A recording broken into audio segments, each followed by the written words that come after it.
Magmerienda ka muna, iho. Ay, thank you po, Aling Rosing. Sarap naman po na ito.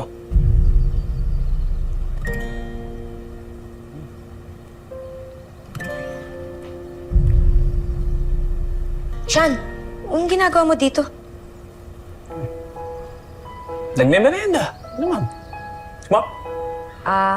Kala ko stalker ka na rin eh. Ba, sinusundo ka lang para sabay na tayo pumasok ng cafe. Sabay? 4 p.m. pa lang. 6 p.m. pasok ko. Tampay muna tayo dito. Buka. Yun. Uy! Seth, nandito ka na pala. Oh, asikasuhin mo yung manliligaw mo. Aling Rosing, hindi po Paano ba yan? May basbasan na yung Aling Rosing.